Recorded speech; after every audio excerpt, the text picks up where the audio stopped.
Kwa majina ni Penina Mweni, nimeokoka, Kristo ni Bwana. Ni siku ingine ambayo ninamshukuru Mungu na ni siku ambayo nataka kuwakaribisha katika channel yangu katika pale YouTube kinaitwa Sayuni TV 62. Maana yake sitakaa kimya, ni kwa ajili ya Sayuni. Tuwe pamoja. Namshukuru Mungu siku ya leo kwa sababu kwa sababu ya maagano ambayo tuliweka nayo Mwenyezi Mungu ni kwa ajili ya kumtumikia. Ndiposa siku ya leo amenipatia uhai na akanipatia nguvu niweze kumfanyia kazi.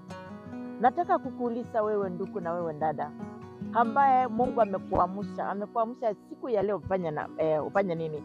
Amekuamsha unene nini kwa kinywa ambaye alikubariki nacho? Ni siku ambaye ninamshukuru Mungu kwa sababu amekuwa mwema na amekuwa mwaminifu kwangu. Na ndiposa kila wakati ananiamsha. Na ninapoamka mimi mwenyewe najiuliza, Mungu umeniamsha nikufanyie nini? Kila wakati ninapoamka namwambia Mwenyezi Mungu, nahitaji kibali mbele ya macho yako Mwenyezi Mungu, niweze kukuinua, niweze kulitangaza jina lako, niweze kuonyesha ushindi wako ule ambao umenishindania. Siku ya leo ni siku ambaye engine nataka kujifunza na ndugu zangu na dada zangu. Ni kwa sababu ya ukuu wako. Ni kwa sababu saa hii kuna vile ambaye nchi inakaa ni kama imefunikwa na uwepo wa dhambi, nimefunikwa na uwepo wa giza. Na ndiposa Mungu wa mbinguni na sisi kujitahidi ni kwa ajili ya kunena neno lako. Siku ya leo nataka tunene kuhusu kumuita Mungu, vile ambaye tunavyoweza kumuita. Kwa sababu kuna watu wanahangaika, na wanahangaika ni kwa sababu hawajui Mwenyezi Mungu. Wana watu wanahangaika waende wapi, ni kwa sababu wajui wakimbilie wapi. Ya wewe ambaye roho yako imeinama, wewe ambaye roho yako ambao unaona kama una tumaini, nataka kukuambia kwamba kuna Mungu katika mbingu, kuna Mungu anayeona, lakini anangojea tuweze kumuita. Tunamuita namna gani? Nataka tusome maandiko katika kitabu cha Yeremia 29 mstari ambaye ni wa 13. Maandiko yanasema ya kwamba mnaponitafuta na kunipata, mtakaponitafuta kwa moyo wote. Maandiko yanasema ya kwamba tunapomtafuta Mwenyezi Mungu kwa moyo wote, si ati kumtafuta kwa kinywa. Kwa sababu kuna watu wengi ambao huwa wanamtafuta Mungu kwa kinywa. Kuna mtu anatafuta Mungu ni kwa sababu mwingine amemtafuta. Unatafuta Mwenyezi Mungu ni kwa sababu umeona rafiki yako ameenda kumtafuta Mungu akafanikiwa. Hapana, wewe unamtafuta Mungu kupitia moyo wako.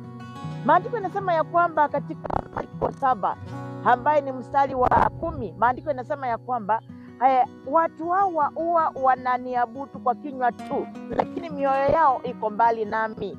Wewe wakati ambao unamtafuta Mwenyezi Mungu, Mungu ambaye unayemtafuta akuwe karibu nawe, unamtafuta moyo wako ukiwa wapi? Angalia Yeremia 33 mstari wa 3.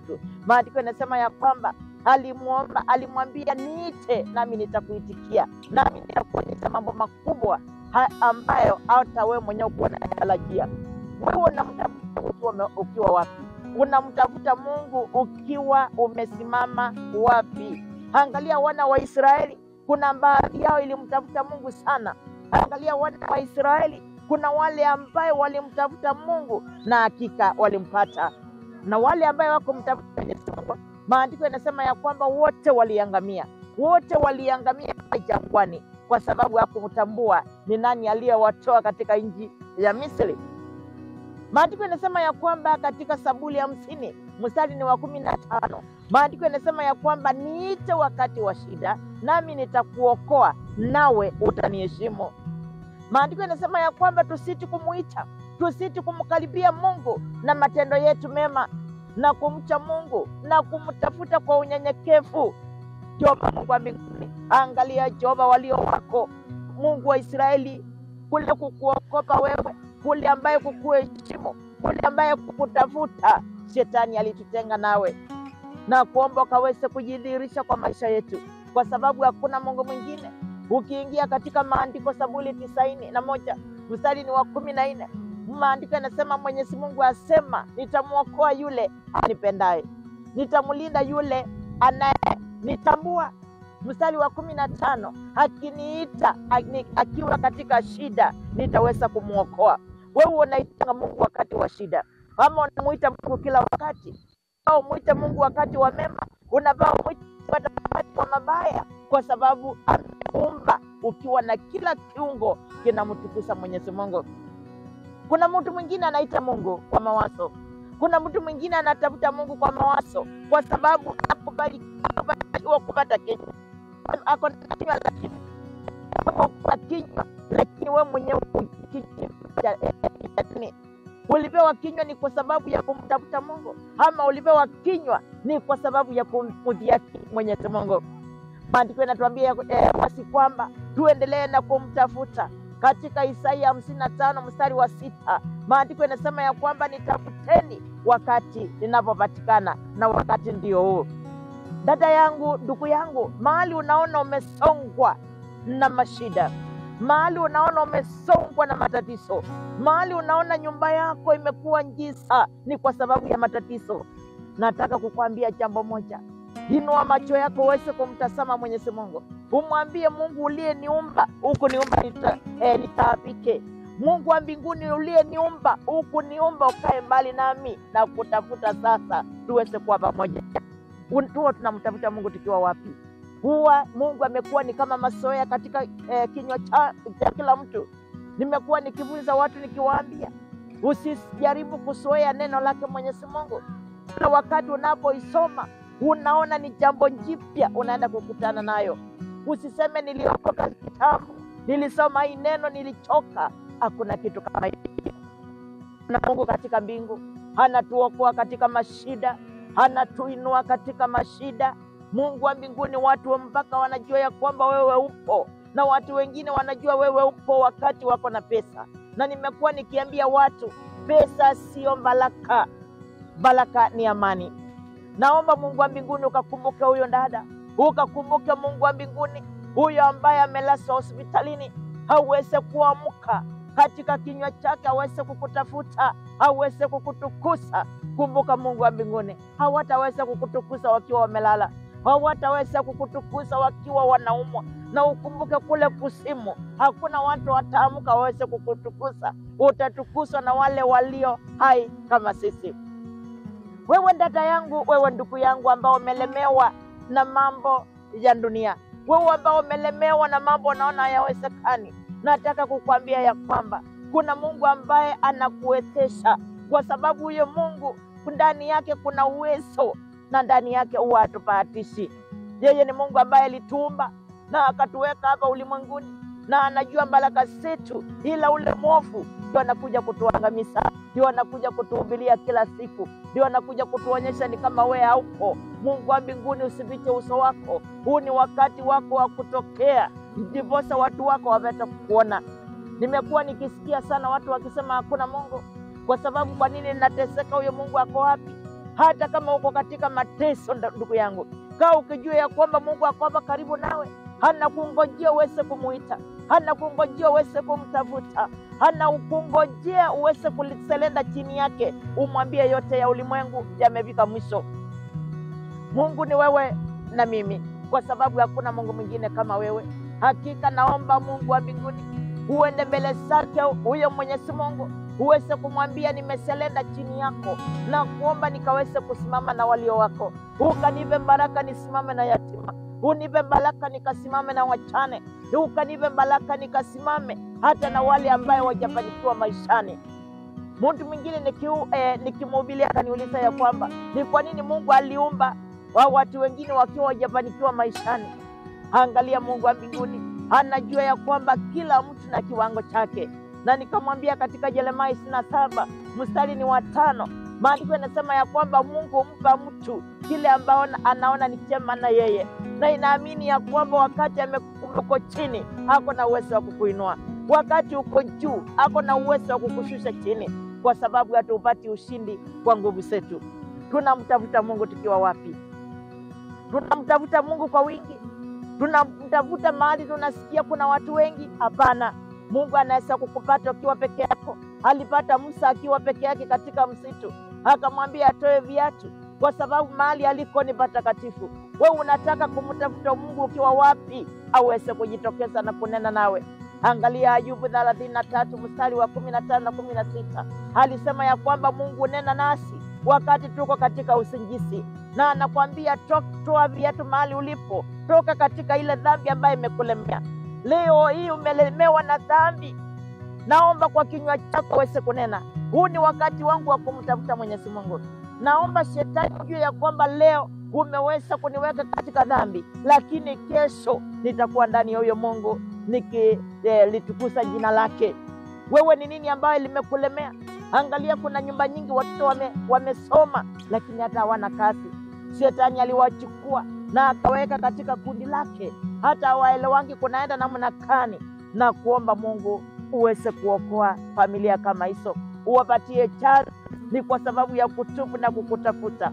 Naamini ya kwamba tunahangaika kwa sababu tulikuweka kando. Tunahangaika ni kwa sababu tulikusahau. Tunahangaika ni kwa sababu hatukutambui. Mungu wa mbinguni, naomba utupatie moyo wa kukukumbuka wewe. Naomba ukutupatie moyo ule ambaye tunaona wenzetu wako wema kuliko sisi. Na Mungu wa mbinguni, tutaweza kukukaribia kwa Mungu wa mbinguni kwa ushangwe, kwa sababu wewe uko na uwezo.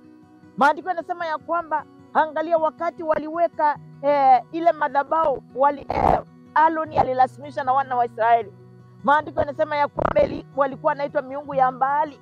Hawakutaka kutafuta Mungu, walitafuta miungu. Mungu wa mbinguni, wewe ni Mungu ulikuwepo, ni wewe Mungu huko, na ni Mungu utakaye kuwepo. Na kuomba kwa Israeli, vile ambaye ile miungu ilianguka chini ikaweza kufunjika, ambaye ni miungu ya uko na uwezo wa kuangusha miungu ya ndakoni karibu na watoto wako, karibu na wale ambao wanaokutafuta, karibu na wale ambao wanaokutambua. Mungu wa Israeli, usituachilie. Wewe ni Mungu ambaye tunakutambua kila dakika. Wewe ni Baba yangu ulio juu katika mlima wa Sayuni. Maandiko yanasema ya kwamba mlima mtakatifu, mahali pale unasema ya kwamba wewe ni baba wa yatima. Unasema ya kwamba wewe ndio mlinzi wa wachane. Mungu, na kuomba ukaweze kutuangalia. Kuna watu ambaye ni wachane kwa neno lako. Kuna watu ni wachane hata waelewi neno lako linasema nini. Kuna watu ambaye ni wachane katika maisha, hawajui ni nini ambaye wanatakikana kufanya. Na kuomba uweze kutenda, na kuomba tunafaa tumtafute Mungu na roho na kweli, kama vile maandiko yametuambia, kwa sababu Mwenyezi Mungu mkono wake si mfupi, hatuwezi ukakuokoa katika mahali umesama, mahali ambaye shetani amekusamisha. Shetani ya Mungu ako na uwezo wa kukuinua. Katika Isaia 59 mstari wa 1, angalia, mkono wangu si mfupi hatiwezi ukaokoa, wala sikio langu si nzito haliwezi likasikia ombi lako, bali dhambi zetu ndizo zimetutenga nawe. Kwa mbinguni ukaweze kutuangalia sisi ni wanao, usituachilie. Uacha mioyo yetu iweze kukutukuza. Uacha kila kiungo yetu kiweze kulitukuza jina lako. Uacha macho yetu tuweze kuinua na kukutazama wewe, kwa sababu uko katika mlima wako, mlima wa Sayuni, hali unakaa na wale walio watakatifu. Katika Waebrania 12 mstari wa 22 unasema ya kwamba ule mlima ndio makao yako. Ule mlima ndio nakaa na wateule wako. Ule mlima ndio nakaa na walio waaminifu. Ule mlima ndio nakaa na manabii, wale ambaye walikuwa nasikia sauti yako. Mungu wa Israeli, katika ule mlima ndio unakaa na makuhani, wale ambaye walikuwa naelezwa na manabii vile ambao wanahitaji kufanya. Angalia siku ya leo, Mungu ambaye unakaa katika kiti chako cha enzi. Mungu nakuita ukaweze kutuangalia, kila mtu akajue njia yake, kila mtu akajue kazi ambayo uliomwitia, wache kuingia katika njia si hao. Na Mungu wa Israeli, na sisi kusema ya kwamba tupatie moyo wa upendo, tupatie moyo wa unyenyekevu, tuonee kipima chako kila siku tuamkapo, kwa sababu ni Mungu unatuangalia kwa wema ukiwa katika kiti chako cha enzi. Hujawahi kubali Jehova Mungu wa Israeli tufungu. Hujawahi kubali Mungu wa Israeli ule shetani aweze kutulemea. Ninakuamini Mungu, wacho ito Mungu, wacho ito Mungu. Na hata kama watu watakuacha, moyo wangu utakutukuza milele. kwa sababu tuliweka maagano nawe, nitakutumikia milele. Niliweka maagano nawe, Ee Mungu mbinguni.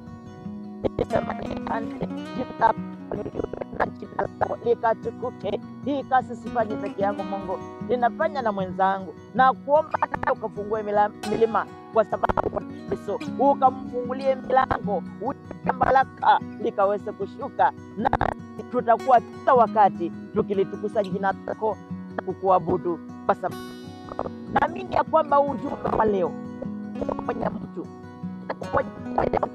unaenda kwa mtu ajijue yeye ni nani katika maisha yake, na Mungu wa mbinguni akaweze kutubariki na akaweze kuinua. Amen. Amen. Amen.